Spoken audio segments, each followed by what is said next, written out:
Hey YouTube, we are here today with a tanking guide for Hell Let Loose. If you've been following my channel for any period of time, you might be wondering how does Scooty Dirt, a very good infantry player but a very bad tank player, going to give you guys an armor guide? And that would be a fair question, which is why I am here today with another very experienced player, Jvck. Hey guys. So, Jvck, go ahead and introduce yourself, give your credentials, and explain to the audience here why you're infinitely more qualified to create an armor guide than I am. Yeah, so I've been tanking on Hell Let Loose for probably 4 years now.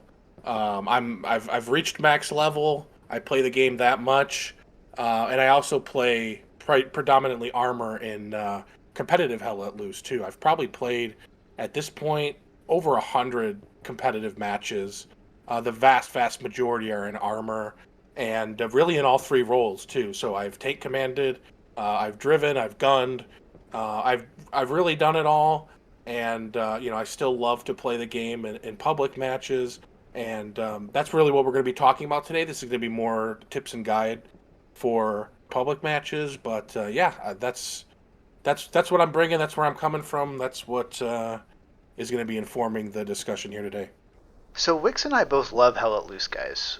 We've both played it for years, tons of hours, really learning just about everything there is to know about the game. I've been excited to make this video for a while now because I think this is going to be one of the most useful tanking resources that has ever been created. Jvck knows more about playing armor than 99% of people playing this game, so this is going to be a great opportunity to just get this deep dive into all of the knowledge and tanking wisdom he's acquired over the course of years. So, if you enjoy this video, please help us beat the algorithm. Like the video, hype it, subscribe to the channel, and get in the comments section. Jvck will be in there answering any questions you guys have and responding to any feedback. And there will be timestamps in the description. You can use those to move through different sections of the video. So Jvck, go ahead and explain what we're doing with this guide, who it's for, what we're going to cover, and kind of be focusing on. Yeah, so I intend this video to be for anybody that wants to really get to the next level in Hell Let Loose tanking. So this I'm considering like an intermediate to expert level guide for public lobby players that want to get to the next level. I'm gonna try to avoid spending too much time on the very basic things and characteristics of tanks that are kind of like objective statistics. And I'll show you some resources for where you can find that information.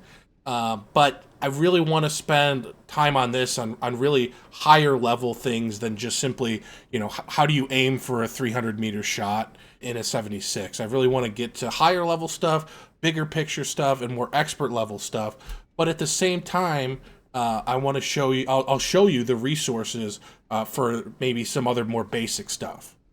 One caveat to everything I say in this video is that if you're playing on a server with lower level players, or even if you're playing on the stacked side in a server against a team that doesn't communicate much, or against a team with low level or inexperienced armor players, you don't really need the advice in this video to be successful.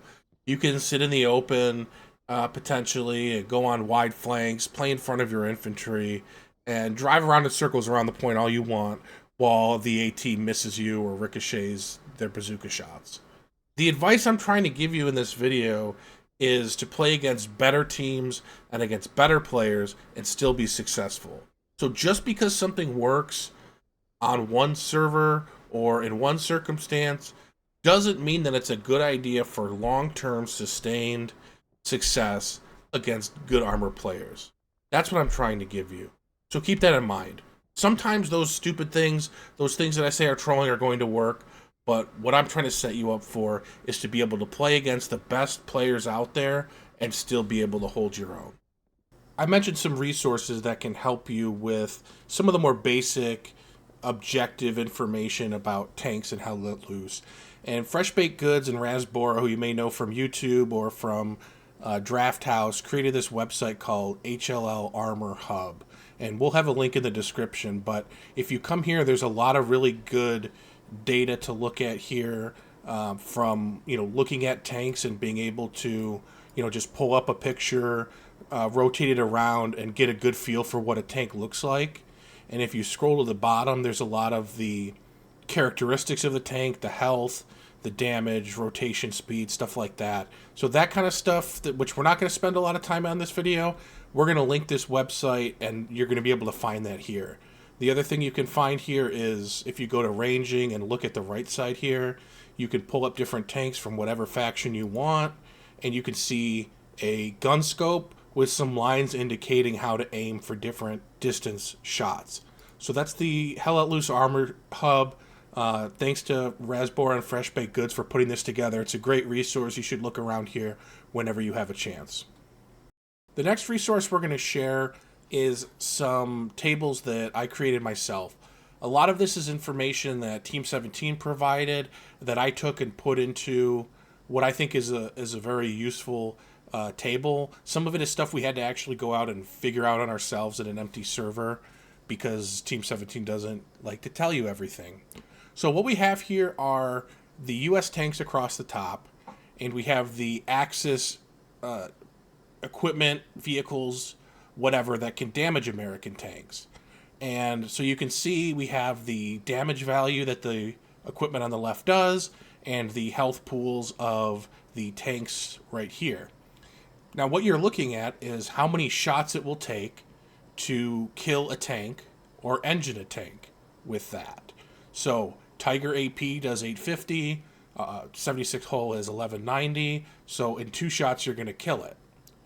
Now, when you get to the turret, this isn't the number of shots to zero out the turret. Obviously, that would be 2 if you're at 800. What we're saying is that if you're shooting the turret of a 76 with Tiger AP, 3 shots to the turret are required to kill it, because the damage from a turret will bleed over to the hull. So 3 shots to the turret, and then when you look at engine, this column is not how many shots it takes to kill. This is how many shots it takes to zero out the engine. The hull, when you're hitting the engine like that, you're still doing hull damage, so you can look at this number for how many shots to kill, but how many shots to engine is what you're going to find in this column. On the bottom, it just shows what can be penetrated by what weapon. So hull on a 76 can be damaged by or penetrated by a Panzerschreck in the sides and the back. And so if you look through here, just find what you're looking for, and you can cross-reference it and see if it will pen. In some of the cases, you'll see an asterisk that refers to specific weak points that exist. And when you see that, you'll have to refer to other parts of the video because we're going to go through all of those weak points. But that means that generally it cannot be penetrated, but if you know some sacred knowledge, you'll know how to do it. The last bit here, we'll have this linked as well, is a table of my own creation with some help from my friends Jan Ergo, just from doing some testing to figure out the range at which HE and AP rounds will injure and kill infantry. And so if you look on here, these are all in meters. At 22 or closer, the HE round from a 75 jumbo or a medium will kill. And that's something that isn't included in the patch notes. They said they were giving the extended or the larger splash radius HE to the 75 jumbo, but the medium tank has it too. You might not have known that. If you refer to the injure columns, that's where the infantry would need to bandage, but this is also the reference distance at which it will kill a spawn. So within these ranges where it says HE injure or AP injure, it will also destroy garrisons, outposts, or airheads, or whatever.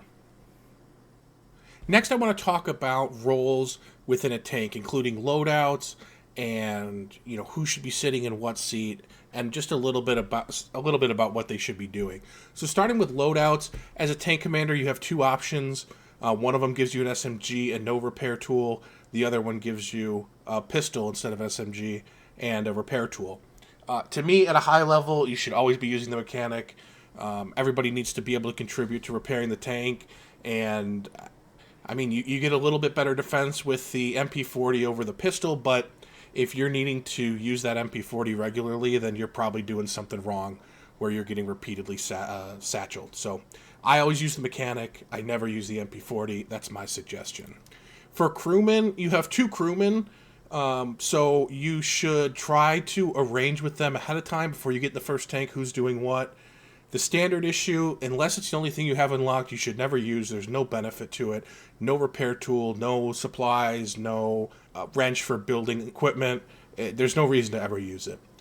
In a tank where the TC is driving, you're going to want to have the spotter on mechanic because the spotter is going to get out more often than the gunner to repair. And then usually you want to have the gunner as the technician. That's my suggestion, because the gunner's usually the last person to get out of the tank for manual repairs. And so you keep them with a technician, and they're only going to get out in extremely safe positions where you're going to build a wrap or you're going to build an ammo depot. So the non-gunning crew member should be mechanic. The gunner should be technician. That's my suggestion. So one big question amongst the tank community in Hell Let Loose that I see frequently is, where should the tank commander be sitting? What seat should they be in? And there's really 2 options that you could go for, which is driving or spotting. The tank commander should never be in the gun for a lot of reasons. They don't really see a whole lot. They don't have any kind of awareness. They don't have any control over where it's going. It's just not a good place for the commander. If a tank commander is gunning, to me that's like a troll play. Don't do that. Between the driver and the spotter, I think there are really reasons for both. I will tell you that at a high level, most competitive tank commanders are going to be in the spotter seat. And I think objectively, in most situations, that's going to be the best, because you can see, you can direct your tank the way you want. It's a lot of people don't like it because they don't have a lot of control. But if you have a driver that you're comfortable with, that you're playing with a lot, you should be able to trust them to do certain things without you having to tell them. And you really have more information and access to more as the spotter. So I think that's the best. A lot of times myself in pubs, I'll be driving as the TC just because depends who I'm playing with, but there's not a lot of people I really trust to do it. And there are benefits to it as well. One is that you don't have to explain what you want the tank to do. You can just do it yourself. Right? You don't have to say, go here, do this, back up, go forward. You just make it happen yourself. In that case, you're relying a lot on the spotter to tell you what's going on around you. Sometimes you might want to sit in Discord and have them streaming their perspective. And if you have a second monitor, you could have that up, and that helps. A lot of people do that. But if you don't have that, you're really relying on them. And it's a different dynamic that you have to get used to. To me, though, if you're going to be the tank commander and sit in the driver's seat, you really have to have great map knowledge and great awareness of the spots around you. And you have to be able to do and say and mark things while you're driving. I've played as the gunner with TC drivers a lot, and you can really tell the difference when it's somebody that really shouldn't be doing it because they hit things that they don't see because they're in their map, or they pull forward and stop and you're looking at a bush because they don't realize, they don't have good spatial awareness of what's around them. So to me, driver being the TC is really more of an expert way of doing it. You have to have a lot of knowledge to be able to do that successfully. A big factor in what makes a tank crew successful is communication. And as you play with people more, if it's the same people you're playing with regularly, you should work on trying to improve communication. And there's a few different things that you can do. One of the big ones is called closed loop communication, where somebody is saying something and the person they're saying it to is acknowledging that they've heard it, potentially repeating it, or just saying heard. And that can be a big deal to make sure that you're understanding each other, that you have a good grasp on what the other person wants. So what that would look like would be someone saying like, hey, gun left to 80, you're looking for a Panther. And then the gunner saying back, turning gun to 80 degrees looking for Panther. Maybe the second part, looking for Panther, isn't necessary, but it's just as an example. You kind of want to tell them that you heard, repeat it, so they know what's going on. Beyond that, just kind of developing a comfortable communication style amongst your crew over time is going to make you that much more efficient when you get into high-pressure situations. Knowing exactly what somebody means when they say, for example, people will say like, tee off at this hedge to the right, tank right, gun left, something like that. And being able to say something very concise and have the meaning come across exactly as you intend. So using the same language for the same tasks over and over again helps reinforce that. Another small micro example might be when you're getting into the tank and there's multiple people out repairing and you want to get in the right order so everybody's in the right seat as fast as possible without having to get out and try again. So if you're supposed to be the driver and you're out, you need to know that you're going to stop repairing before the tank's 100% complete and start getting in. And then you want to call out, hey, I started getting in, because that means the next person to get in knows they can start their countdown to get in, and then they will call it out too. And if there's a third person out, they'll also know when they're able to get in. And if you're the last person to get in, you keep repairing until the tank's full and then you start getting in. But that's another example of just kind of communicating your intentions, letting other people know, and being a little more efficient as a crew. If you've ever played TC, you know it could be a little bit chaotic with command chat going on, your crew talking to you, gunfire, tank shots already going on around you. Some ways as a crew member that you can help the tank commander out, depending on what seat you're sitting in, is to help call out important information to make sure that they're aware of it. What I'm talking about is a recon plane might fly over, and it's going to show a lot of different stuff on it, and during those parts of games there's going to be a lot of marks going up, and I know as a tank commander sometimes I struggle to see where the tank marks are because somebody might have already put a mark over it. So a lot of times it might help if the driver, who's maybe not doing anything else if you're sitting still, or the gunner who can't really shoot anything because you're moving too fast or whatever anyway, might want to ping on the map with either their green mark or their red mark to say, hey, the tank's right here on recon, or there's a lot of infantry, or this might be a garrison, or something like that. A lot of times stuff like that will help the tank commander in a moment where they might not have their full attention, or they might not see it because of all the marks. Another thing, especially for the driver, if you're sitting still and the gunner's shooting at infantry, or the spotter and the gunner are looking for a tank, the driver can pull up their map and look around for spawns and see, are the spawns near you hot? Are they clear? Are there people dying around you? That's just another way that you can help as a driver in a spot where you might not be doing that much else, to call out information to help make the tank commander's job easier. There's a ton of different ways you can do it. I just wanted to give you some ideas to think. As you're sitting there as a driver, if you find yourself with nothing to do, take a look at your map every now and then. Try to help your tank commander know what's going on around you. In this next part, we're going to talk a little bit about general strategies in terms of positioning the tank and your approach to tank engagements, and how you play with your infantry and how you play off of the other team and everything that goes with it. We're going to start with what I think is the most important thing you can do as a tanker to win more engagements, to kill more tanks, to live longer, and to help your team more. This is something that if you learn and really internalize this idea, it will make you better than 95% of the people that are playing in tanks in public lobbies right now. What I'm talking about is playing off of cover in your tank. And what we're looking at in front of me here, this Panzer IV I have, is a great example of what I call a pub peak, meaning pub being a public match. This is the kind of peak you see from a tank in pub matches all the time.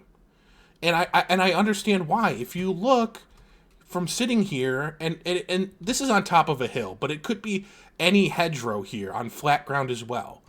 Pulling into it like this, just sticking your face into it like this, you can see a lot. You have a lot of clear area around you to look. But you have to remember, if you can see a lot can also see you. And that's not necessarily a bad thing. But here's what I'm getting at. In this position right here, if you take a shot from an unexpected tank, or if your gunner misses and they hit you, you're basically dead. You're not getting to cover, most likely, in time to be able to save your tank, because you're just sitting in the open like this. And I tell this to a lot of people, and they tell me that they don't do this, but I'm telling you, you do this probably more than you think. Because I play this game a lot, I tank a lot, And I always see people doing this. And it's so bad. And it's so easy to fix. And fixing it, like I said, it will make you better than 95% of the people out there. If instead of peeking an opening like this, if you're peeking an opening more like this. Now, this has the added benefit of having the hedge in front of it. You have a lot of good concealment. The gunner can actually still see through here. But even if this bush wasn't here, positioning your tank so that if you take a hit, you can back up into hard cover, this will automatically make you so much of a better tanker than you are right now if you're not doing this. It's very simple. The idea is just play off of cover. Make sure that if you get hit once, that you can get to cover before the second shot comes. Because now even medium tanks can survive one shot from a heavy. So even playing in this position, if you get hit by a heavy in the hole, you back up to cover, and then you can repair, you can decide what you want to do, but you're in safety. And from this position, you can't really do that as well. Not nearly as well. So if you take that first shot and you get hit first, you're dead. So if you internalize and think about this and kind of live this, then it will make you so much better. You'll live longer, you'll have a chance to kill more tanks, and you'll start to notice other people not doing it. And so many people don't do it. It's crazy. Now, I'm not saying you never come out of cover. I'm not saying you should always be hiding or anything like that. But this should be kind of the default position. Especially if you don't have tank marks, especially if you don't know where their tank is, or you know that they could have a tank coming, you want to make sure you have a way out. It's just have a way out to get to cover and survive that first shot. And then once you kill their tank, now they're down a tank or maybe they don't have any tanks out, then you can get into more aggressive positions. But that also should start a timer in your head to say, okay, we just killed a heavy tank. Just knowing how this game has been going, how many tanks our team has killed, how many we've seen, you should have an idea of whether or not they're going to be coming back in a heavy or a medium or what. But it starts with making sure that you can play off cover and have an option for someplace to go that's safe in case you take a hit. I'm telling you, if you do this, you will be better than the vast majority of players playing in Hell Let Loose right now. The next thing I want to talk about when it comes to positioning is specifically in the context of opening positions. So places that you go in the beginning of a match when the midpoint is first contested. There's so many maps and so many points in this game that I can't go over every single one and tell you what I think is good to play, what I think is bad. But what I'm going to try to do is show you some examples of good places and talk about what makes them good. And in the course of you playing the game, you'll start to recognize what is a good place, what is not, and why. So we're here on Dugout on the Axis side. I want to show you a good place that I like to play, which is right here on this pink road. It's pink on the map, at least, on the southwest side. So this area right here would be the Dugout hard cap around there. And you drive up the edge of the map, and if you come and sit just right about here, you have a really good view of the fields north and northwest of Dugout, where infantry are going to be trying to push from. You also have a good view of the strong point inside the circle, as well as a little bit of the hill on the far side. And like we just talked about, we're not going to be sitting like this in the opening, but we're going to be sitting sideways to it in a kiting position is what it's called. So you can go forward and backwards. You have this nice hedge right next to you for cover. This is an example of a good place to play on Dugout. Some of the things you want to look for in a good opening position is the ability to counter enemy tank positions, as well as, and this is something a lot of people I think forget, is enemy infantry. Especially in pub matches, you don't know if they're medium tank. You don't even know if there's anybody in their medium tank in the beginning. You don't know if they're slow getting up there. You don't know what they're going to do. They could be doing anything. So you don't really want to get trapped into the idea that, you have to go to a specific place to play against the medium tank. You want to go to a good place where you can help your team, regardless of whether that tank's there or not. And this one is one of them because, You can shoot a lot of the infantry approaches to dugout if they didn't quite make it all the way, or if they did make it to the point, there's a lot of things you could hit inside and splash with HE. And that's kind of what you want to look for. You want to be able to, first, you're going to want to look for their tanks, see if you have any callouts or you hear them, and if you don't, or if they're in a part where you can't reach, just focus infantry. And this is a great spot for that. I'll show you one more spot here on SMDM from the Allies side, and this would be for a Pierre's Farm midpoint. So we're over here in the northeast of Pierre's, kind of by Rue de la Guerre here in H4, the southeast corner. And this is an area that the typical cloud is like East Village or something like that, or just Map Edge or Pizza Slice. This area has a lot of different names, but it's a great place for an opening medium tank to play because you have a great view of the point. One, the building's on the point. You can get HE all over there. And you have a way to get into position to counter enemy medium tanks that are playing along the road, or even a light tank that's playing along the road. And if your infantry makes it far enough up, you can even push into what's called the Pizza Slice Road, this road right here that goes on an angle and kind of makes the inside part look like a triangular slice of pizza. And so you have a little bit of flexibility here, and the way you there's a couple different ways to use cover here. You could play off the building, stick out here a little bit, and shoot around this.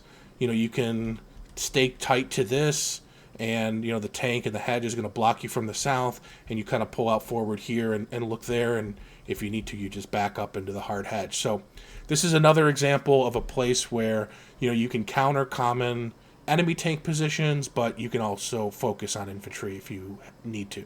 So that's kind of the basic strategy for medium tanks in the openers. You want to be in position to counter tanks, and you want to be able to also shell infantry as a backup plan.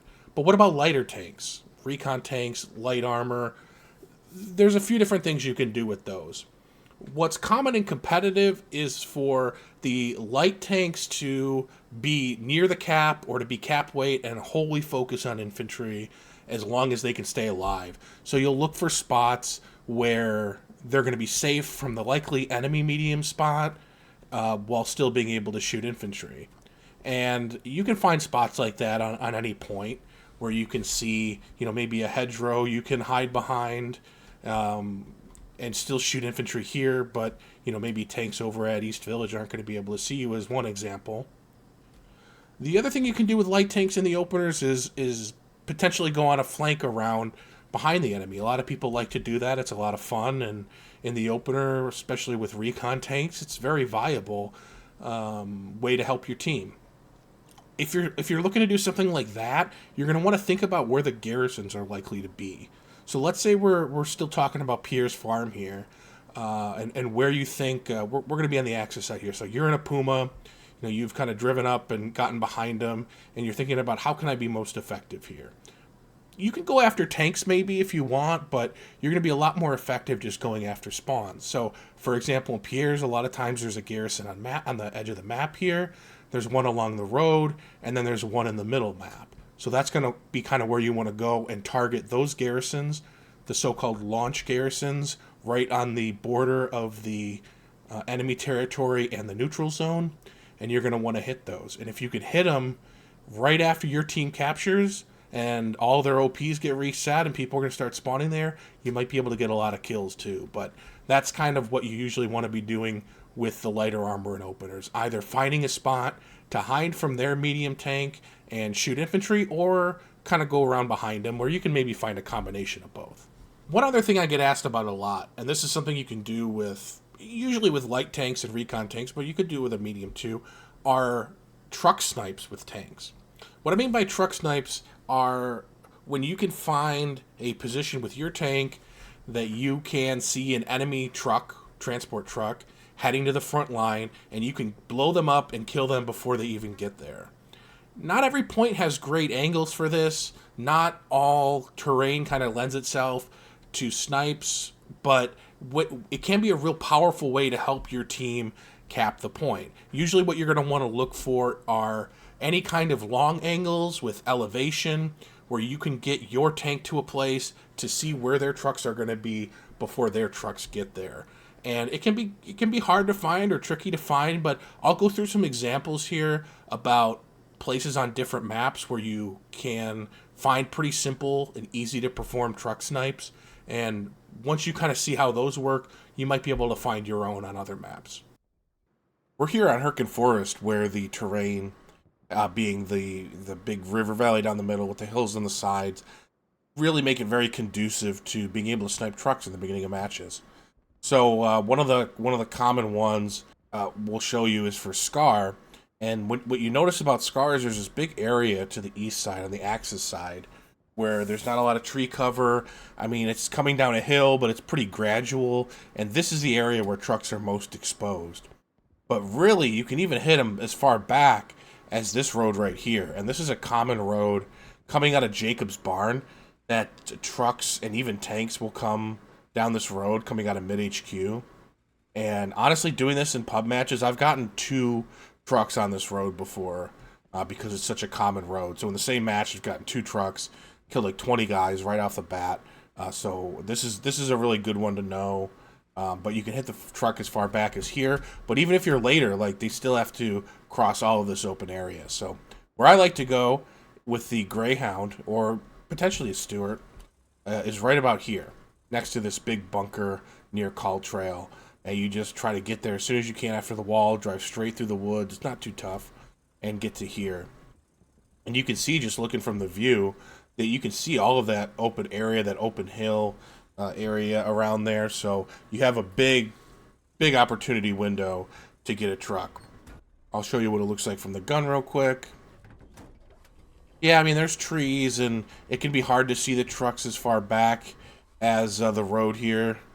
But it's still possible, and you have a lot of time. Like I said, even if they make it this far, you could still get them. And you could even get a truck coming from another road. If you look at this road over here, a little more of a northern route, you can see trucks coming from there. So don't stop just after one. This is one where I've gotten multiple trucks several times. Sometimes the supply truck with the commander will come here too. Whatever you see coming down, it's as easy as shooting them like this, and you'll set their cat back. Another common spot on Herkin for snipes is Siegfried from the ally side, also with a Greyhound. If you come anywhere near ruins here by this road, right in this area, you can see the south road on the Axis side. That's this road right here. And it's really the only road that goes directly to the Siegfried hardcap. So you'll see a lot of trucks come down here. Sometimes they'll come around this way as well, but you can also see that. I mean, that's that road right there in the middle next to the bunker. You can see that as well. So wherever the trucks are coming from, you'll be able to hit them. But coming on the south road is where you want to look first. You might see tanks come down here too, either a Puma or a P4, but you should be able to snipe the truck and get out of there before they're able to engage you. So you just look south the road around this area and take their truck out. Lastly, on Herkin, we'll do one for North Pass as well. This is going to be from the Axis side. Obviously, with this big hill here, there's tons of places you can go or opportunities to see snipes, but where I like to go, or what I like to do, is just drive the Luchs out of HQ, along the road, right up here, past the bunker, drive it over this, onto this flat area right here. And this isn't even that far out of HQ, so if you get here, their trucks will still be, kind of in this area. But you want to look at the roads around this building specifically, because that's right here, that's where a couple roads converge. And they'll be coming down this road a lot, or maybe even this road, but regardless, you'll be able to see them through the trees with your Luchs, and you'll be able to take them out before they get to hardcap. So here we are on Foy Night for one example of a common truck snipe you can do. Really easy. All you need to do for this one is get your Puma to this house right here. We call it Egg House or Egg Hill because it's on the map. It's got this egg kind of ring around it. But you want to come straight after wall. You want to be ready at the wall. Drive here, and you're looking like main road. And you can see I've parked an Allies truck right there. But you can hit it a little earlier than that even as far back as near this building back here. But somewhere along this road, if they're driving right down the road, or even if they're a little bit to the right or a little bit left, you can see it from that house right there. You can see the Puma kind of right at the center of my screen to the right of the house there. And so you just want to drive up here. All you have to do, you can do it solo, you can do it with somebody, but this is what the view looks like from here. You'll just see the truck driving. You'll get there a little before they do, so you have a little bit extra time. Like I said, you can hit it as far back as this building, or you can hit it right here. Get that truck as it's driving into the strong point on southern edge. Another common one on Foy would be for the axis going into dugout. If you drive right here, right next to this tree on the road, get nice and flat right here, you can see the trucks coming if they come along this road. And a lot of times they do because there's a lot of forest around here, a lot of trees. So they follow the road and you have a clear shot from here right onto anything coming down this road or anywhere near it. So what you do after the kind of opening sequence is going to depend a lot about where your team is at or where the game is at. You know, if you cap the first point first, you know, you might want to just kind of move in to a position to help your team stabilize it in the immediate moments after, or you might, you know, if you only have one tank squad or you're running out of ammo maybe by that point, it might be worth it to just kind of dive the tank. And when I say dive, I mean just kind of go really aggressively straight into the enemy line, try to burn OPs, try to kill as many people with the prior understanding that you're probably going to die. The most effective way you can play your tank in general, though, in the mid game, is to be playing with your infantry on or around the front line. Preferably either on the front line or behind the front line so that your infantry kind of give you that buffer space to keep you safe. You don't really want to be in front of your infantry too much, although on maps like Foy and LLA Main where things are open, it's a little more viable to do it that way. When you're deciding where to play, when you're looking for the good tank spots, like I've already talked about, the important thing to remember is not to really force yourself into a position. You might like playing this spot right here that I'm looking at, still here on Pierre's farm. But if you're sitting here and there's no any friendly infantry near here, then you're probably just going to get walked up and satcheled or rocketed. So it's important to remember, don't force yourself into these spots. Take what your infantry give you and take what the enemy gives you. And remember that you're going to be the most safe when you're surrounded by your own friendly infantry. So you want to stay with them. You want to, the whole idea behind tanking should be trying to help your infantry. And that means killing enemy infantry, and obviously it means killing tanks, but you want to kill the tanks so that you can kill the enemy infantry. And that's one of the things I think a lot of people don't always think about as much. They're so focused on killing tanks, they kill a tank, and then they just kind of sit around and wait for the next one to come up. The whole goal behind this is kill tanks so that you can kill infantry. Killing infantry is where you're going to really have the biggest impact on your team. And getting your infantry kills up is also a really good way to improve your score. Getting a lot of vehicle kills helps. Getting a lot of vehicle kills with a lot of infantry kills is really going to allow you to get up into 3,000-4,000 individual CE as a tanker. A lot of times I see people that want to take tanks on these wide flanks around behind the enemy. With a light tank or a recon tank, go for it. Who cares? It's usually free spawn tanks, and you can go for the big hero play. But for me, taking a medium or a heavy on some kind of long flank to try to get behind them, a lot of times is just a big waste of time. I mean, I'm not going to say that you're never going to be successful. For sure it happens. Just the other day, I was playing in a match, and we had two heavy tanks, and they were able to drive a medium tank up behind us and kill both of us from behind before they were even marked. It happens. It happens to everybody. If you play tanks, you're going to die like that. And if you try it all the time, trying to do flanks, you're going to be successful sometimes. I'm not saying it can't be. But my point is, if you're playing against good teams where they're calling out tanks and tankers that are playing in good positions, it's going to be real hard to be successful on a reliable basis doing stuff like that.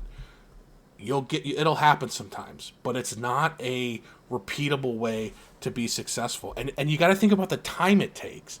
While you're taking 10 minutes to drive all the way around the map so they don't see you, your infantry might be on the front line dying to their tank. Or there might be opportunities where you could have helped them move forward and cap the point. And a lot of times, even if you get a kill on these wild flanks, there's a good chance that you're going to die as well, and then the only outcome is that you traded one tank for another tank. And that really shouldn't be your goal. Your goal should be to be killing multiple tanks and tons of infantry every time you get in a medium or a heavy. That's how you get value, it's how you keep your tank alive, and it's how you turn the fuel advantage in your team's favor by not needing to get spawn tanks every 5 minutes because you're just taking your tank, flying out in front of the infantry, and dying fast. That's not the way to play. Play with your infantry, move up with your infantry, help your infantry, rather than, driving out in front of them or driving on some wild flank. In the long run, you're going to be a lot more successful. Now, that's not to say that you should never be aggressive with your tank. My only point is that you have to take calculated risks and take risks at the right time. If you're maybe in a medium tank, your team has a ton of fuel, maybe it's time to get a heavy, the cooldown is about up, that might be an opportunity where it's worth it to just drive at the enemy, try to cause as much chaos as you can so that you die and you can get a better tank. It also could be that your infantry are close to capturing a point and they just need one little push to get them over the edge. You can be that little push to help capture the point.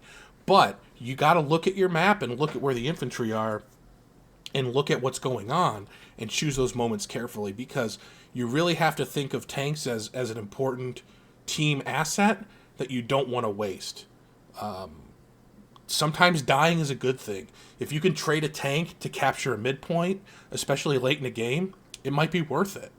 But early in a game, or if your team is already bad on fuel, you don't really want to risk it so much. So just keep that in mind when you're playing. Think about the state of the game. Think about your fuel situation and try to adjust your playstyle, whether aggressive or conservative, to meet what your team is experiencing right now. As you get more experience too, you'll have a better idea of what to expect from the other team depending on what's already happened in the game. We call it tank o'clock, meaning it's about time for them to have another tank coming up. And when you're just starting out, if you're kind of new, you don't really have as much of a feel for it, but having played tank for way longer than anybody should in this game, I can tell you that you get kind of feelings in your head or an itch or whatever that tells you, I haven't seen a heavy tank in a long time, so I think we should expect one coming. And that also should influence how you're playing, whether you're playing in the open potentially or whether you're, maybe tucked in next to a hedge. You want to keep that in mind because over time you'll start to develop that kind of sixth sense for when they're going to have a tank. And everything comes into play. Are you seeing a lot of half tracks on the other team? Are you seeing multiple mediums crewed at the same time? That tells you that they're spawning mediums, not just the free ones. Have you killed a lot of heavy tanks? You can think about how many tank crews they likely have. If you start to think about all that stuff, it'll help you predict what kind of situation the game is in, and that'll tell you how you should be playing as well. Something else to keep in mind as you're thinking about the state of the game and kind of reading the map is the idea of, attacking versus defending. And I think that's something that you should look at ideally before you even ask for the tank to be spawned, if you're asking for a heavy, for example, because that might determine which spawn you want it at. So you should be able to look at the map and say, where are the tank marks at, one, but also where does our infantry need help? If there's not a lot of people on defense, maybe you need to go there to kind of, help support that so that more infantry can be on attack. But at the same time, if there's not a lot of infantry on defense, maybe you won't be safe there. Again, you got to look at what your team is doing and take what they give you. So you have to keep that in mind. Sometimes you have to go back to defense when you're already attacking. There could be a situation where you're losing defense and the only thing that could potentially stop it is for your tank to go in there. And you have to make a decision. Sometimes it makes sense to lose your tank to try to hold on to a point, especially if it's later in the game, because it's going to be even harder to get that point back if it's late. But sometimes it could be that even if the commander asks you and tells you, hey, we need our tanks to dive to save the point, you might reasonably decide that it's more important that you save the tank than it is that you save the point. An instance like that would be if your team doesn't already have great fuel economy and you don't really think that you're actually going to be successful in helping save the point. It's kind of hard because everybody's gonna tell you to just dive the tank, but in the long term, if there's a lot of time left in the game, if the likelihood of success is pretty low, there are a lot of cases where it just makes more sense to save the tank and to live to fight another day. Because usually if you're down in a game, 3-2, 4-1, whatever it is, you're going to need tanks to help take those points back. So you can't help take the point back if you die and your team doesn't have any fuel. So think about that as well. I mentioned it a little bit earlier, but I want to emphasize it because I think it's something that a lot of people don't think about as much as they should. Something to keep in mind in the mid-game and really in any game state is you always want to be trying to focus on infantry as much as you can. I see a lot of tanks and tankers that think the only thing they need to do is worry about enemy tanks. But the way you can really be successful as a tank squad and the way you can really help your team is to focus infantry, especially getting those infantry spawns down. That's always ultimately your goal.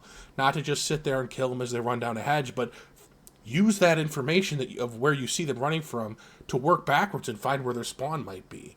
And then you can decide whether it makes sense to kind of push aggressively to try to get the spawn, or maybe you can't. Maybe there's a way you can take a long shot, hit a tree, and splash the spawn. We'll talk about how to do that a little bit more later, but you always want to be getting to the point where you're killing infantry. That's the goal. Tanks you have to deal with, but you deal with tanks so that you can kill the enemy infantry. For this next part, we're going to go through some tips, tricks, and techniques that you can learn that will make you more effective in your tank, starting with some tips for drivers. A lot of the tips around driving are going to come down to ways to help keep your tank alive, because as a driver, that's a big part of your responsibility.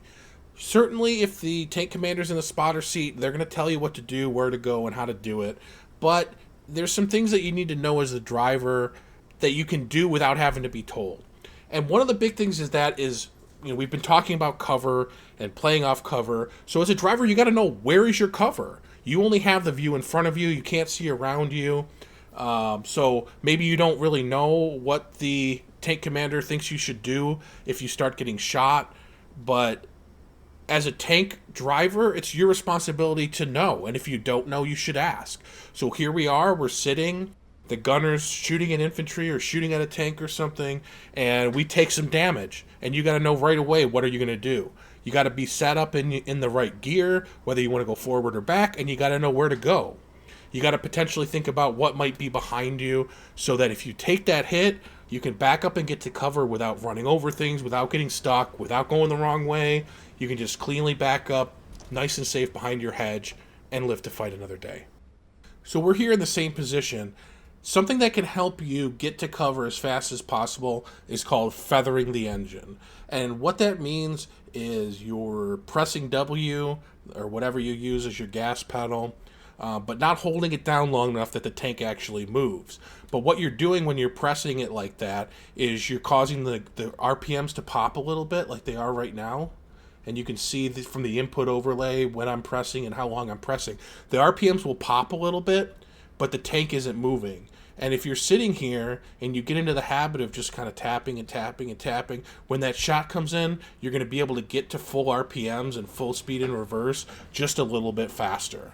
It's not going to save you if you're way too far out, but it'll make a difference every now and then. So it's a good habit to get into. Something that you should learn to master as a tank driver is the different ways that you can stop the tank. And you might want to stop the tank in different ways depending on what you're trying to do. There are ways that stop the tank a little more slowly, that are more smooth for your gunner to, maintain a stable platform to shoot from. But there are also ways to stop it a little bit more abruptly, which is going to cause the gun to dip more. It's going to cause like a more jarring effect. But if you need to come to a stop quickly, that might be what you choose to do. So I'm going to go through 3 different ways. And right now we're just driving in a Panzer IV, but this could be any tank. They're all the same in that these 3 different methods work. It's just going to be some tanks are a little more stable than others. So the stopping effect in a Panther is going to be greater. There's going to be greater bounce in the gun just because that's the nature of the tank. The first way to stop and the easiest and the smoothest is going to be to just simply pull off the gas. let go of W or whatever button you're using to go forward, and we'll come to a nice smooth stop eventually. You might want to use this, for example, if you are trying to let your gunner take a shot at something and you want to come to a complete stop, but you don't want to mess up their gunning angle or anything like that, so you just kind of let off the gas. It's a nice, easy, smooth way to stop. The next way you can stop is sort of the middle ground. This would be to use the brake to stop a little bit faster than just letting off the gas, but not as abrupt as the way I'm going to show you in a moment. So this one, you're driving, and you're going to let off W and just press S. And you'll see it stops more suddenly than just letting off the gas, but it still does, run for a little bit before coming to a complete stop.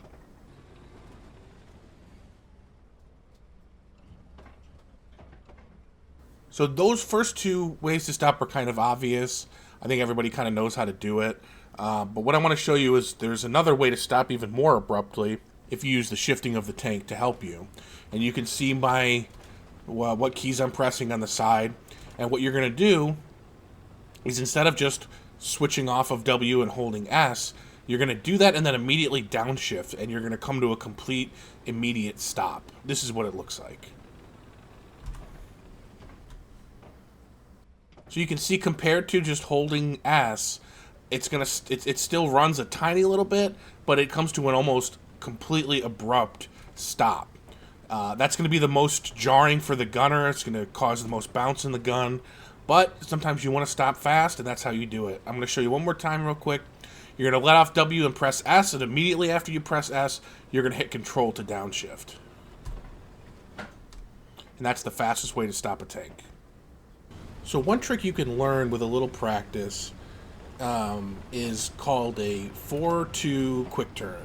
Could be called a snap turn, whatever you want to call it. It's a way to kind of manipulate the gears in a specific way to let you turn extra quick without having to drop all the way down to first gear.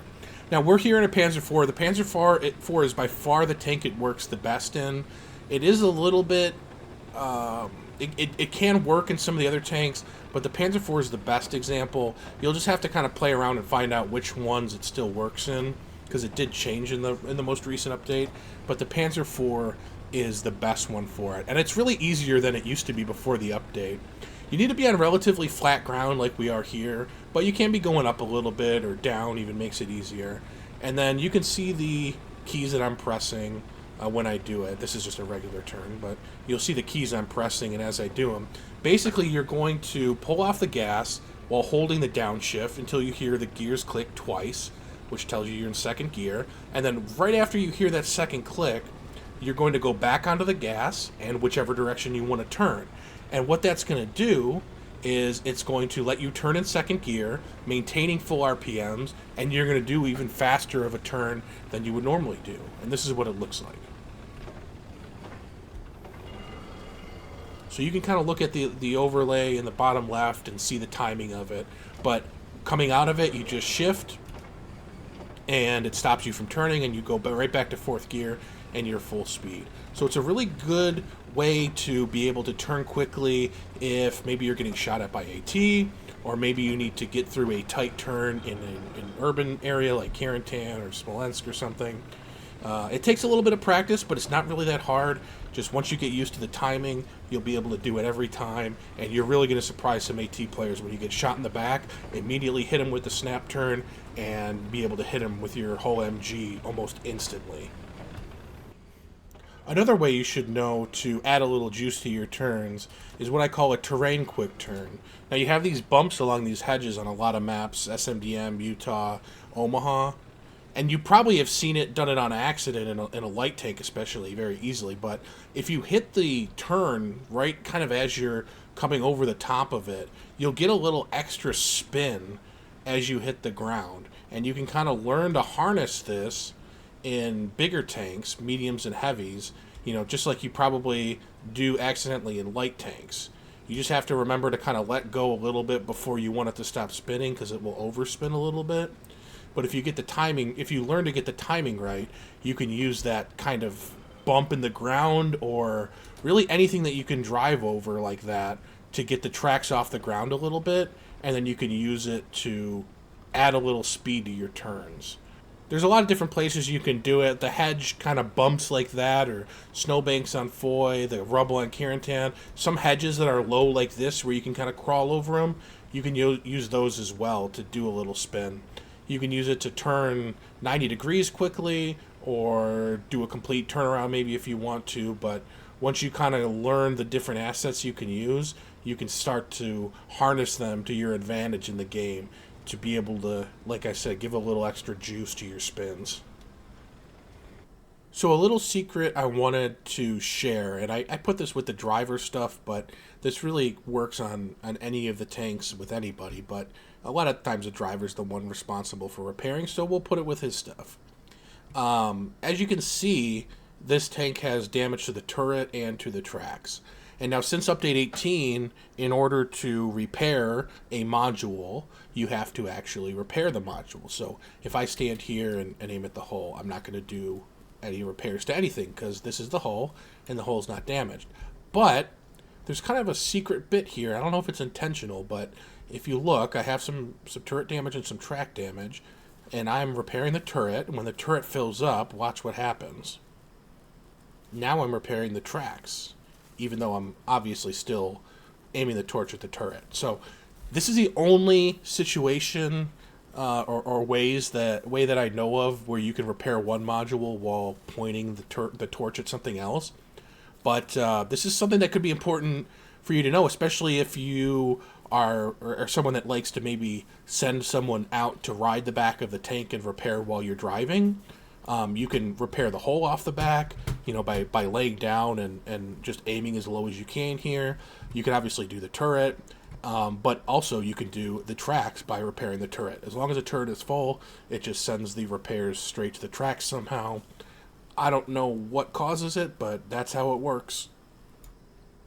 I'm going to include this in the driver section, but this is something that really everybody should know. The tank commander should know this, but especially the driver should, because they're the ones that's responsible for maneuvering the tank and responding to incoming damage. So when your tank takes damage, you can see in your modules on the bottom of the screen what took damage and how much. And if you learn how much damage different things will do, and different modules, different tanks can reach from different angles, you'll be able to tell what it was that hit you as soon as the shot comes in. Now, why is that important? It's important because depending on what's shooting at you, your reaction could be different. For example, let's say you're driving through a field and all of a sudden you take a small amount of damage to the hull and a small amount of damage to the engine. You're going to respond to that in a way that's very different from if you're taking a lot of damage. What I mean by that is knowing in a heavy tank that a small amount of damage is going to be done by a small tank. It could be a steward or a recon tank. The first thing you need to do in that instance is start to turn, because the way those tanks are going to kill you in a heavy tank is if they're able to disable your engine. So your first priority is to protect your engine. Start turning. Don't let them shoot you in the back again. In contrast, if you take a large amount of damage to the hull that indicate it's a heavy tank, then your response could be different. It could be to keep moving. It could be to turn to go to cover. It could be anything. So if you take a small amount of damage to the hull and the engine, that could mean turn. If you get shot from a heavy tank, that's what it looks like. And now you know, oh, that was a heavy tank that hit us, or that was an AT gun, or that was, a medium tank, whatever it is. You want to start to try to learn what that looks like down there, because that's going to tell you maybe what you should do. And I put it on the driver primarily because ideally your driver can read that and react as fast as possible without anybody having to tell them what to do. But really, everybody in the tank crew should be paying attention to that.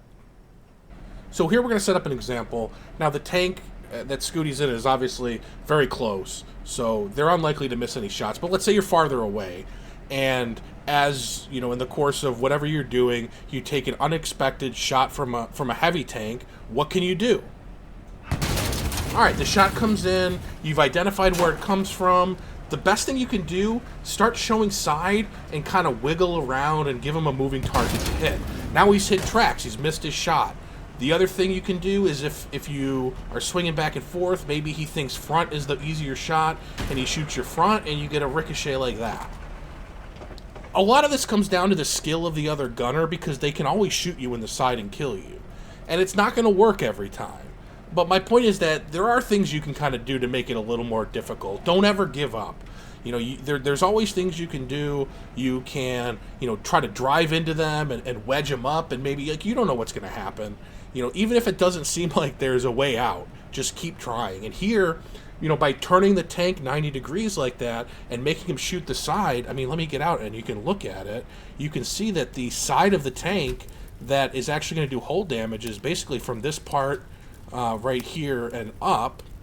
And so, there's a lot more tracks on the side that they could hit, which is going to keep you alive, than there is hull, as compared to the front, where this is going to be hull damage, down here is going to be hull damage, and the tracks are only a little bit on the side. So, and that's really true for any tank. I mean, the P4 is the same way. I mean, look at the side of it versus the front. This is hull damage. This is hull damage.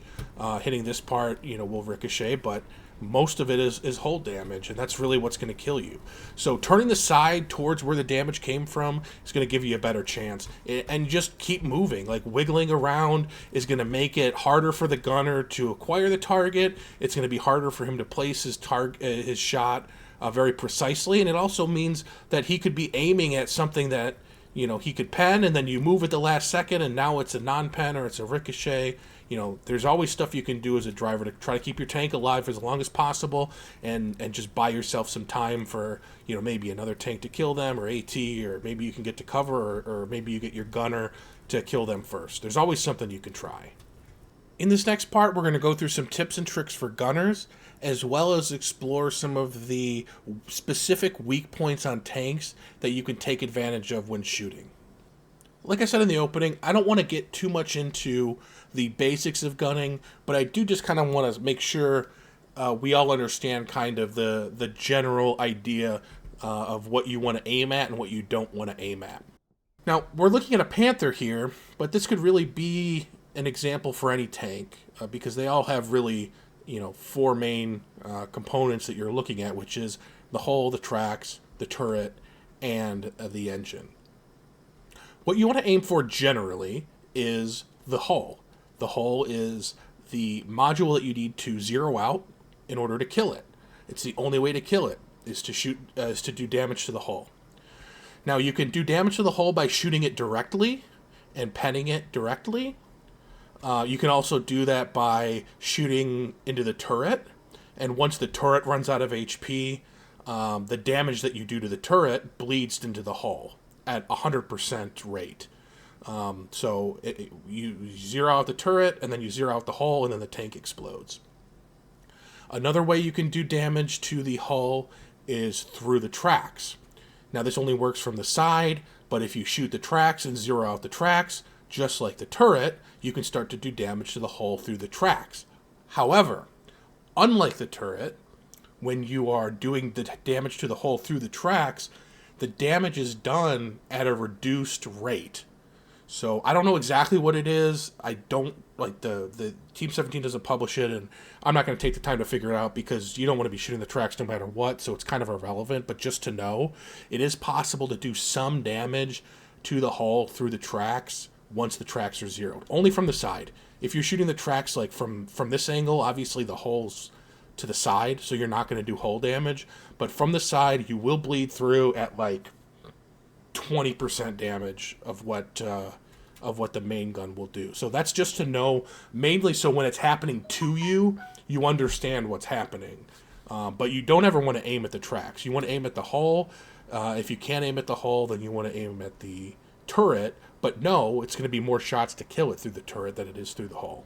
You can also do damage to the engine, and if you zero out the engine, obviously the tank loses its mobility.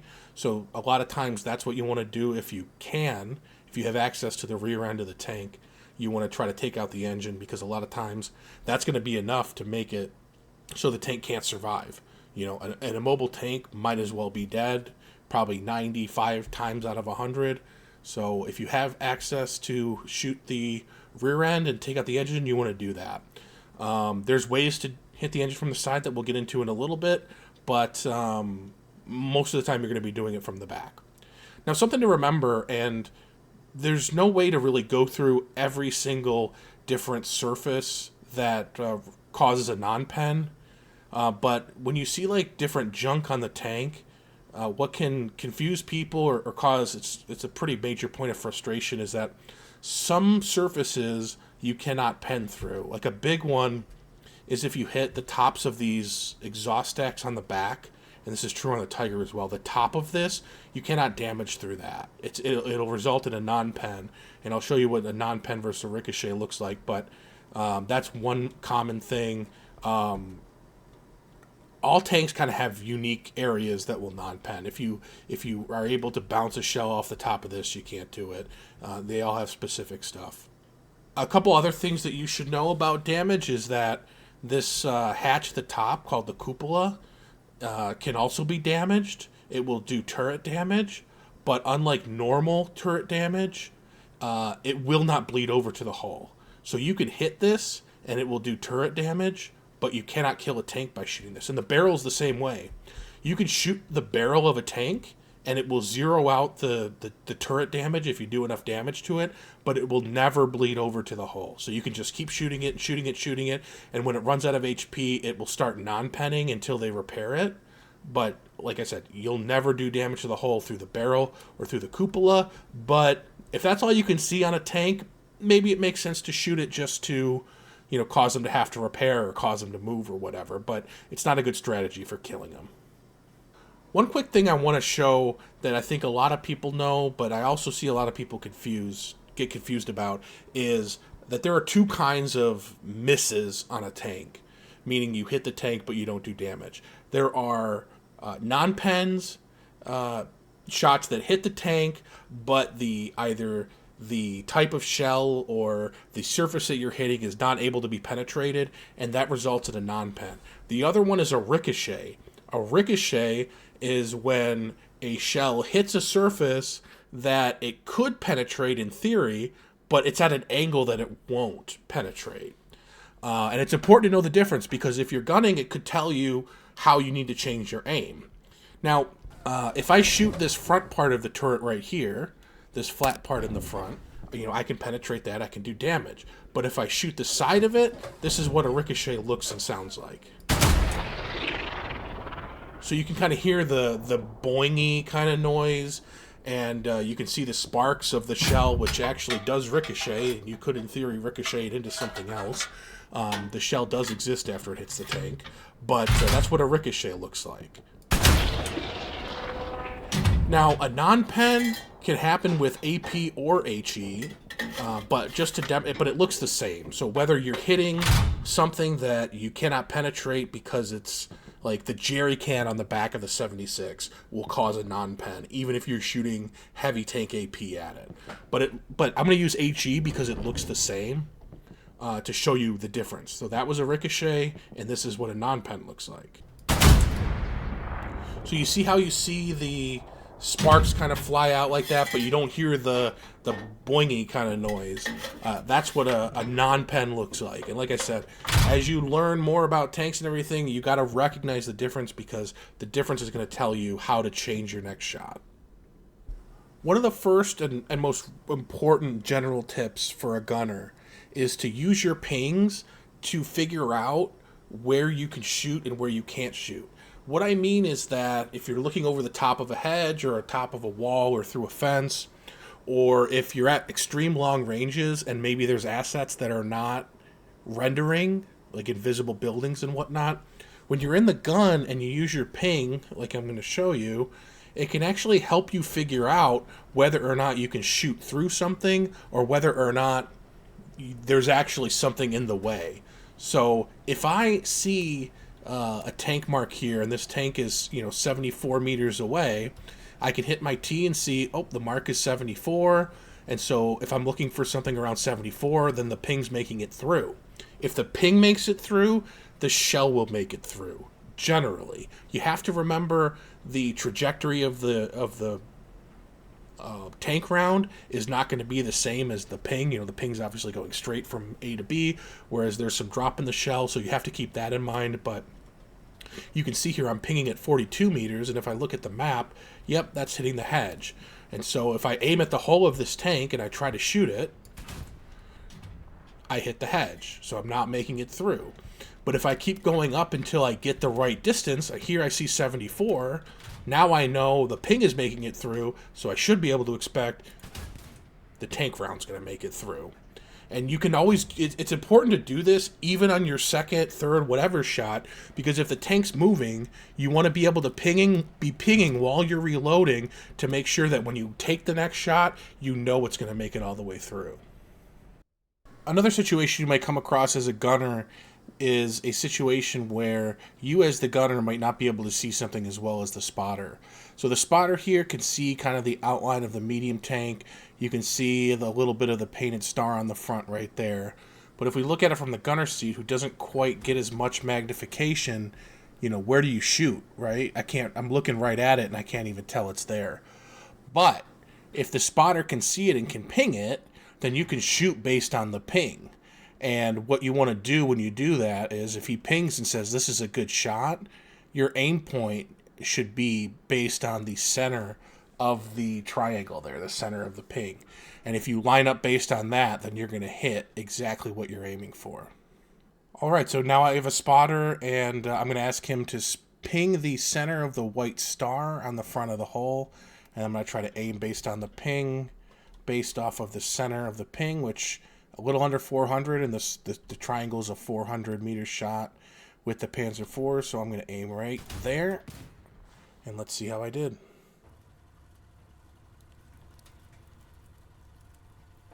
One of the things we were specifically asked about was, what are some tips for shooting on the move?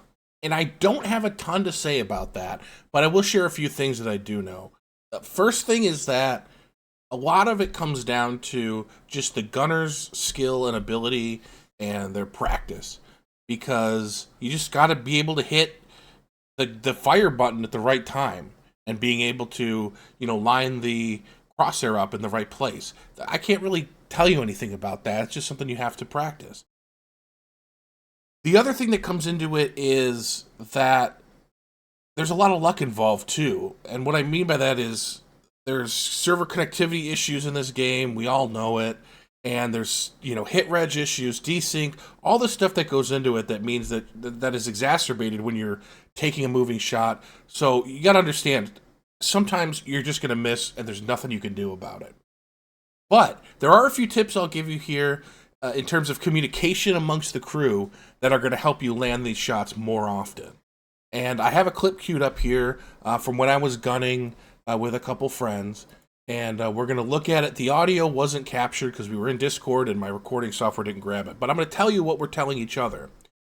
And so the information that we have before we run the clip is that there's a heavy tank down the road to our right. So we're facing east, so it's to the south. And we're gonna try to peek it, pull out into the road, and we expect that it's ready for us. So we know we got to get the first hit as quickly as we can, because if we take the first hit, obviously, then we're vulnerable and could be killed. So we're going to do this as efficiently as we can to try to make the moving shot happen. And as I start the clip here, I'm turning the gun to the right to get it lined up, and the driver is moving forward, but you can see he's moving very slowly, and then he stops because he knows we're not ready yet. Like, we don't want to pull into the road with the gun looking the wrong way. So the first bit of communication is going to be from the gunner to the driver to say, I'm on target. And that's what happens right about here when you see the gun stop. I'm calling, I'm on target, or I'm ready, or whatever you want to say. And that tells the driver we're ready to go forward.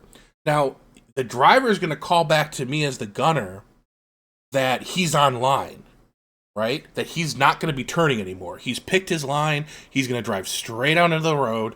And that's going to help me keep my shot on target because there's going to be no unexpected moves. And that's important because that's what can kill you, quite literally, when you're trying to take a moving shot, is if there's a sudden unexpected turn right as you fire. So the gunner calls when he's on target, on line, or looking the right direction, and the driver's going to call when he's on line, he's not turning. And you're going to see he's going to just peek out here nice and smooth. The terrain's going to bounce around a little bit, but there's nothing you can do about that. And he pulls out in a straight line. I was a little bit over to the left from where I should have been, but I was able to correct in time, get on target, and land the first shot. You can see that's important because they almost immediately returned. They were ready for us, and it did some damage to us. But because we got the first shot, you're going to see once I reload that we secure the kill here before he's able to take a second shot. And so that's how you can kind of make a difference in your success rate shooting on the move, is with good communication. The gunner calls out when they're ready to go. The driver's going to say something like, you know, I'm online, or I'm going straight, and you just go straight out and let the gunner do their thing. Another tip for shooting on the move that applies to a circumstance where maybe you're circling an area to kill infantry, or you're driving from one place to another and the gunner's taking some shots at infantry while you're moving, is to make your turns as the driver while the gun is reloading. So let them shoot and drive in a straight line at a consistent speed. Let them make their shot and then turn while they're reloading. That way you're not, potentially turning right as they make a shot, causing them to miss or anything like that. You're waiting for them to shoot and then turning while they reload, and then giving them a straight shot again while they're loaded. And that's what this looks like. Shoots. I'm going to turn. I'm going to go where I need to go. And I can hear his reloading, and I know when he's about done, I'm going to straighten out. That way he has a little bit of time to aim and have a consistent platform to shoot from. And then I'm going to drive straight again.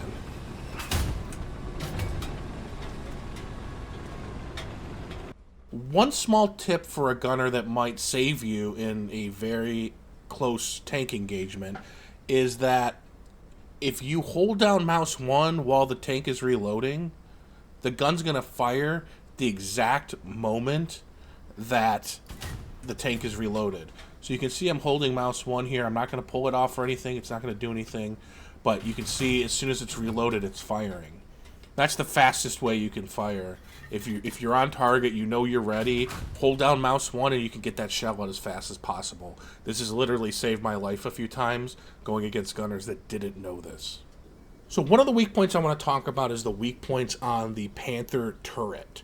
So if you look at the turret, there's the main kind of turret piece around here that wraps around the back and goes on the front, and then there's this bit protruding out the front on top of that, basically.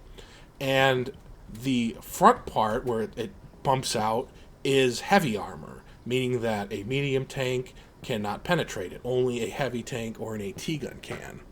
The rest of the turret, and this is one of the big differences from the Tiger, the rest of this wrapping around and even on the sides here of the turret is actually medium armor. So a medium tank can do damage if you shoot the side of a turret, the back of the turret, or the part on the front here, what we call the cheeks, this kind of triangle spot on the side. So you can actually do damage with a medium. It does turret damage that will then bleed to the hull, but it can be done. It's a tough shot, but it's available for you, and this is what it looks like. So here's what it looks like if I try to shoot the front, the bump out part of the turret. Non-pen, because I only have a medium tank here, and the American medium tank can't do it. But if you see this part on the side, the triangle, like I said, the cheek, that I can damage. And that's true with any of the Allies mediums, the T-34, the Cromwell, any of them. Any part of the back or side, as well as this front part here we call a cheek. So just because the tank turned on you doesn't necessarily mean that you're out of the fight. Another common weak point that you can exploit in tanks is called the Achilles heel. And what this means is you can hit the engine of a tank without having its rear exposed. And now you can only do this in certain situations. I'm going to try my best to explain, but this can only be done if your position relative to the enemy heavy tank or medium or enemy tank of any kind is either straight perpendicular, meaning straight off the side and towards the back. And now, obviously, if you get far enough back, you can just shoot the back of the tank to do the engine, like a normal engine shot. But even from sides where you might not be able to pen the back straight up, you can hit the hull and do engine damage at the same time. So again, it's like perfectly perpendicular or towards and slightly towards the back, all the way up until you can just shoot the back. That's the first thing you need, is the angle. The next is what you want to aim for is the piece of the hull as far back as you can. Now, exactly how far you can shoot it towards the front of the tank and will still do engine damage depends on the tank, and it also depends on the angle you're shooting it from. So when you're broad on and shooting from the side, it'll extend like maybe about as far as like the left tip of this red stripe or so on a Tiger. But for all practical intents and purposes, just aim as far back on the hull as you can and hit that, because you're not going to be aiming a shot for like specific inch or something necessarily anyway, especially if it's moving. The other thing you can do is if you aim too low or hit too low on accident, if you hit it in the tracks from the same angle, you will do track and engine damage. So no hull damage, but you'll still be able to hit the engine. And if you're shooting a heavy tank or a medium tank with a heavy tank or a medium tank, it only takes one shot to kill the engine.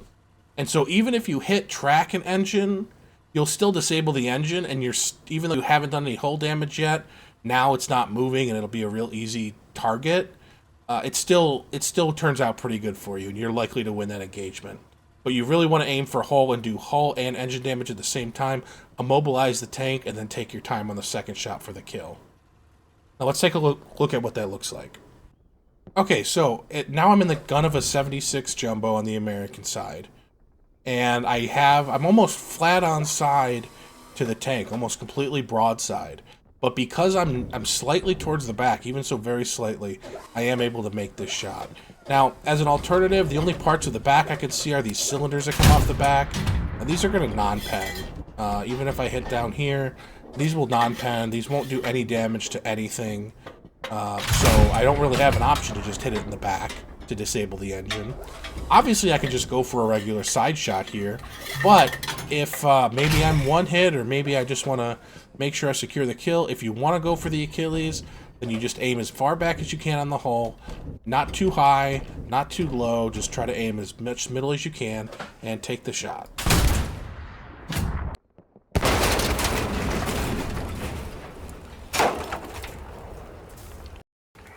So that's what a shot looks like, an Achilles shot on the hull. And again, this could be done if I was maybe a little more forward, shooting it from a little more off the back. As long as I'm penning that side and I'm towards the back, you're going to be able to, and you hit it in the right spot, obviously, left to right, you're going to get that. The other thing is maybe you're long range, or maybe you hit a bump and you shoot too low. That's okay. You're still able to do track and engine damage and disable the engine in one shot, and that leaves you plenty of time to make sure you tune in your shot and hit the hull.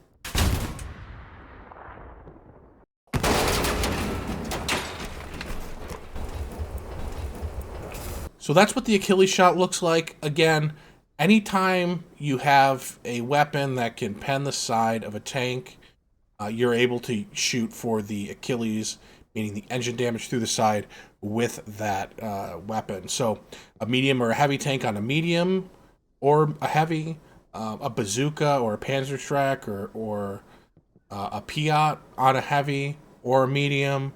On lighter tanks, you can do it with the bazookas as well. Anything that can pen side, you can do it that way. Obviously, if you're straight up off the back, you don't really need to mess with trying to shoot for sides or anything. Just shoot the back of it. But again, from the side, if you're able to get engine, that almost always confirms the kill, and it can be a real useful shot to have in your toolbox. We're here now on Curse to look at a specific weak point on the IS-1. Now, the IS-1 has this, we call it the shoulder. This bit right here where you see the black mark in the front. This is side armor, even though it's kind of facing towards the front. And if you look at it from above, you can kind of see how it juts out a little bit. It like kind of bulges out, kind of right underneath the 6, a little to the left of the 6 there. And this is all side armor here. So from even if you're at like a Rick angle to the main side armor, this piece right here, you can actually pen side through this front on this shoulder piece, and I'll show you what I mean from inside the Panzer IV. So now you can see here we have the IS-1 mostly facing at us, but a little bit slightly angled, but not enough that I can pen side. So let me look at, I shoot the side, and I'm non-penning off the side. I can shoot the front here, and I'm not penning that either. But like I said, there's this bit that sticks out on the side here. We call it the shoulder. If you hit it, you can actually pen the IS-1 from the front with a medium tank.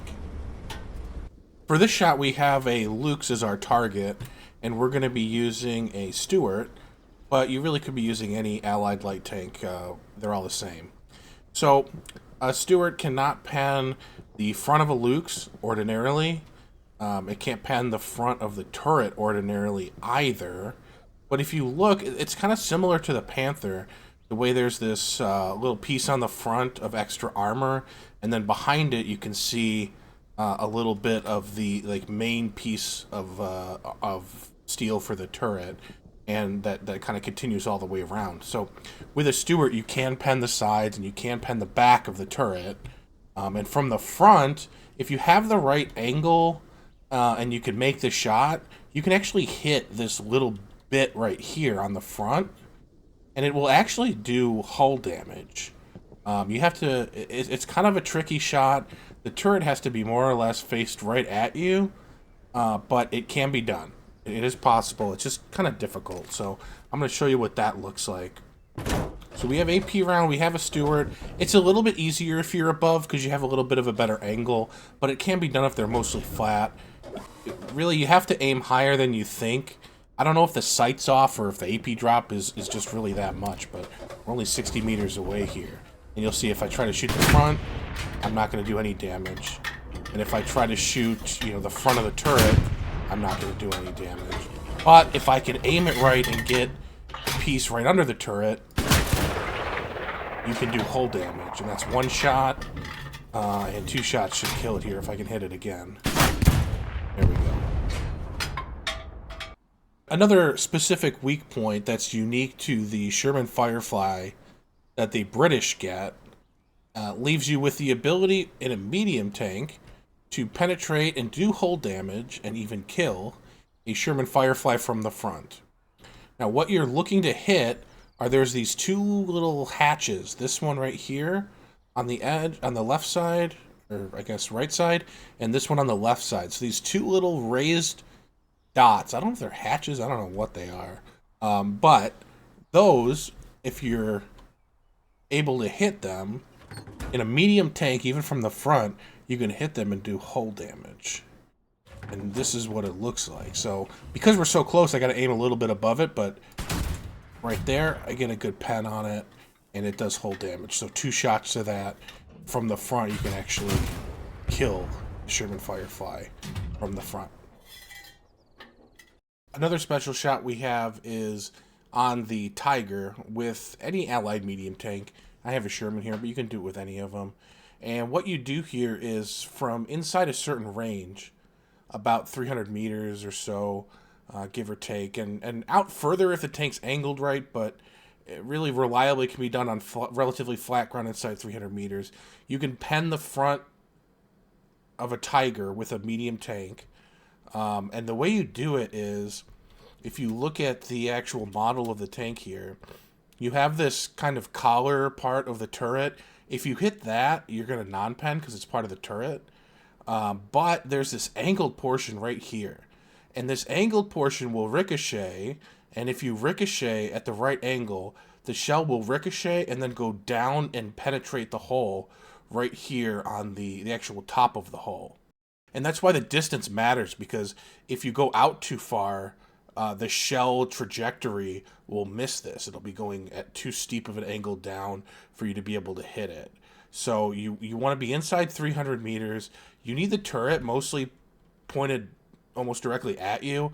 There's about a little bit of play of about 30 degrees left or right where it still works, but it's most reliable when the gun's basically pointed right at you. So this is a tough shot. It's not easy. It's not something you necessarily want to plan for, but it can work in a pinch, especially if you have no other choice.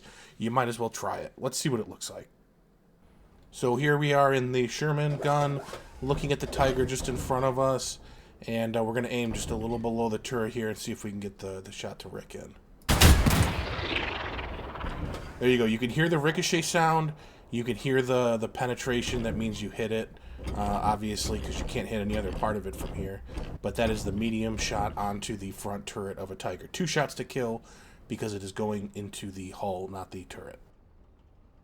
Another bit of kind of insider sacred tanker knowledge I'm going to share is about side armor on heavies or all armor on medium tanks. So they're considered kind of the same class. The side of a heavy and all sides of a medium have the same penetration qualities, meaning a heavy can pen it, a medium can pen it, a bazooka can pen it, and really nothing else can. But whenever you're shooting an armor of that class, I don't know if this is a glitch. I don't know if it's intended. It doesn't really make any sense, but I'm going to tell you a secret. When you're shooting the side of this armor with a heavy tank, it's only with a heavy tank on this armor. But it could be this class of armor on any tank, heavy or medium. But you have to be shooting it with a heavy tank. You cannot ricochet at any angle. And you also will not non-pen. You can penetrate side armor of a heavy with a heavy at any angle. And I'm going to show you what this looks like, and then I'm going to show you why it can be important. But look at this. So this is the side of the tank. I'm not shooting the front, I'm shooting the side. This is a very, very sharp angle. About as sharp an angle as you can and still see the side. But watch what happens. Okay, I blew up the rep station, but that doesn't really matter. The point is it penetrated the whole of the tank, even though I'm at like a 3-degree angle off the center of it. Now, it's silly. It doesn't make any sense. I don't really know why that's the case, but it is. And it will work every time on any armor of that class. Like I said, heavy sides or anywhere on a medium with a heavy tank gun. This will work shooting a 76 with a Tiger or anything that you could think of that fits those parameters. Now, when to use this shot? Obviously, in a situation like this, where your tank is looking at a Tiger like that, there's no reason to shoot for the side. The front is straight towards you. It's got a big target for it. You're not angled or anything. But the times when you want to use this shot is if you're shooting a tank on an angle and you're not sure if front will rick, or maybe front is a rick or something, you might want to just shoot side. It's always there. It's always going to pen. So it's kind of like if you're not sure about front or something else and you have side, then shoot side. If a tank's on a weird angle, maybe it's, tilted one way or another and you think maybe it's going to cause the front to rick, if the side is available, you can always hit the side. I mean, you saw that angle that I hit it at. Literally any angle. It could be even tighter than that. It will always, always, always pen on the side of a heavy or anywhere on a medium. The next thing I want to talk about for gunning is using HE to kill spawns, to kill infantry, whatever you're using it for. And it's, I think, a very underrated skill for gunners to be able to use HE effectively to pull spawns, to get kills, and stuff like that. So I want to talk a little bit about it because I want to talk about how it works and how you can use the knowledge of how it works to your advantage. So one thing I want to talk about is how the HE, the area of effect of the shell, propagates from the point where it hits. And I have an example here that I want to show. So you have an enemy OP behind this fence. And the fence, obviously, you can shoot through, you can see through and all that. And you might expect that hitting an HE shell near it, even on the front, might destroy that OP, but it actually won't. You have to think of the HE explosion as like half of a sphere originating from the point where the shell hits. So if the shell hits this post right here, then you're going to have a half sphere that's going to go, left and right and back towards the source. But it's not going to wrap past the surface that it hit, no matter what. So you can shoot the front of this fence all day, even if the OP is this close right behind it, you're never going to destroy it. And it's the same with infantry. You could shoot an infantry person standing right behind this fence, and if you hit just the front of the fence, they're going to be fine. They're not going to die. So you need to, when you're using HE, you always want to be trying to hit behind your target if possible, because then the target, in this case the OP, is going to be within that, half sphere, bubble that will actually pull the spawn. So, and in trees, what that can mean, or something round like a pole, could mean that you get different areas of effect if you hit the left side of the tree or the right side of the tree. So you're going to get a little bit of a different, like, half sphere view if you hit the left or the right. So as you're shooting HE, you kind of want to be thinking about that and trying to get your shell past the target, or use the tree to, strategically. If you hit the right side, you might get a little bit more right side splash. If you hit the left side, you might get a little more left side splash. But you got a picture of it as like this half sphere originating from the point where the shell lands, but not wrapping around. It will never wrap around. And so when you shoot something that has an uneven surface, like maybe the ground, which has some bumps in it, or a hedge, which is not a consistent wall, that's kind of the reason why you're going to get some inconsistent results or unexpected, outcomes when you're shooting those surfaces, because there might be some hitbox on here that you can't see. So if you hit a shell and it lands right here, it's kind of blocked that way, and even a guy standing right here could potentially survive. It doesn't happen a lot like that, but if you ever shoot a shell and it lands right next to somebody and they inexplicably kind of don't die, it's probably because there's a hitbox blocking that, and it shielding them from the explosion. And so if you're shooting inconsistent surfaces or non-flat surfaces, sometimes you're going to see that. So let's take a look at what I'm talking about exactly, because I want to shoot this fence and show that this OP, which is very close to it, even with the HE and the medium, which, if you looked at the chart that we showed earlier and linked earlier, you're going to see that the medium 75 on the Americans has the largest area of effect for HE. It's not going to do anything to it. So here's what this looks like in practice. We have the enemy OP on the other side of this fence, and as you see, I can shoot through the fence with the MG. My ping goes through it, so this isn't a solid hitbox fence. But if I shoot the front of it like this, because of the way that the HE propagates, it's not, like I said, it's not wrapping around the fence. It's only coming back towards me. So the OP is safe. Even if I shoot, almost right at it and hit one of the horizontal slats, I'm not wrapping around and hitting the OP. So what this means is you want to be looking for things that are further than the OP.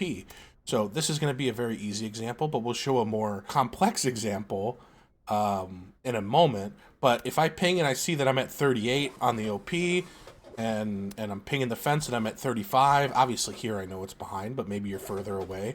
You see 35 for the fence, 38 for the OP, so you know that hitting the fence is not likely to get the job done, so you look for something behind it, like this wall. So hitting this wall will get me the OP. I know that because it's very close, it's past, and I know the propagator is going to hit it. But what you can try to do, this is a square fence post, right? So if I hit the side of the fence post that's facing mostly towards me, it's going to be splashing away from the OP. But there's a little bit I think I can see of the side here that is actually kind of going away from me at a little bit of an angle. But if I'm very, very precise with my shot, I think I can hit the side of this fence post and splash the splash the OP. Just like that. Whereas if I had shot, a centimeter, 2 centimeters to the right, the splash comes toward me. But because I hit the side of the pole, now it's splashing, it's propagating the HE in a way that is hitting the OP. So those little differences can matter. Obviously here, I could have shot it directly through, I could have hit the wall. There's a bunch of choices, but especially at long ranges, you don't always have those choices, but knowing how the HE works is going to allow you to pull more spawns in more situations. So other types of places that you'll commonly see where this comes into play is when you're shooting into trenches. So if you're shooting into, try to get a spawn in a trench or something, or even just infantry in a trench, all of this applies to infantry as well. Shooting the front lip, you're never going to get anything inside the trench. You always want to be shooting for the far lip of the trench in order to get the splash to cover the inside of the trench. Another way that comes in is with these stone walls a lot of time. If there's an OP behind the wall, or there's a player behind the wall, shooting the front of the wall is not going to do anything. So you can maybe hit these gaps, or even hit this bit of stone and get it to splash the other side, or shooting the tree that's behind the wall.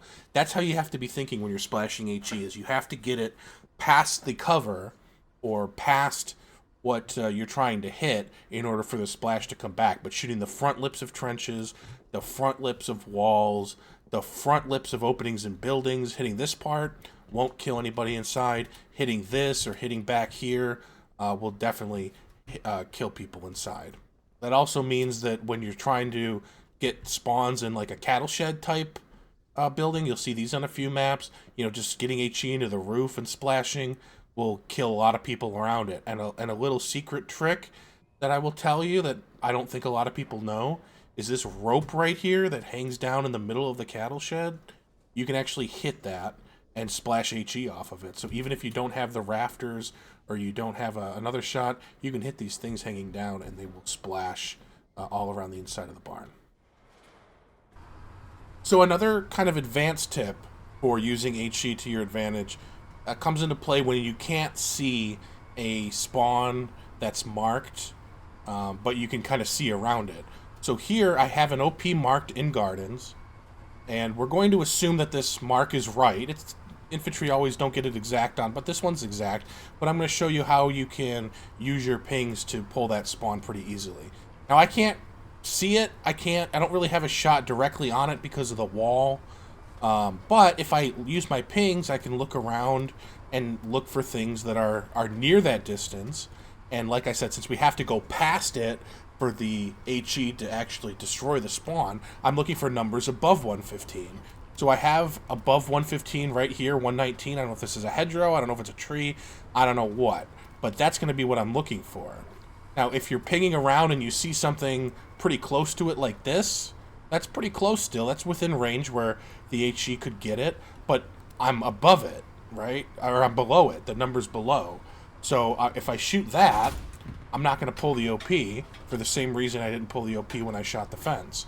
But if I'm pinging around here and I get this 120 and I shoot this hedge at 120, that's going to pull the OP. So that's an example of how you can use pings to figure out how to splash spawns that are maybe marked, but that you don't see. A tip for gunners that helps when you're shelling infantry, but you can't see if you're hitting anything, is to check your scoreboard while you're reloading. See if your CE is going up. You kind of get used to just quick checking your score, shooting, checking it again, and that can really tell you definitively if you're getting any kills by shooting in that area. You do get a sound effect, but that's kind of unreliable because it'll tell you when you injure somebody or if you destroy maybe supplies or something. But you don't always get kills just because you hear the sound. But if you collapse all of the squad so you only see yours, it's really easy to hit that scoreboard real quick, see if the CE is going up, and know that you're getting kills. Well, there you have it, guys. That's everything I've got for you. Like I said at the beginning, I didn't hold anything back. Everything that I've learned from hours and hours of tanking in this game is right there for you to enjoy as well. If you learned anything from this video, which I hope you did, let me know in the comments. I'm curious what from this video people didn't know already. And if you have any questions, feel free to leave a comment as well, and I'll be trying to keep up with the comments. Scooty's going to help me. I'll be answering whatever questions you have in the comments as well. See you out there.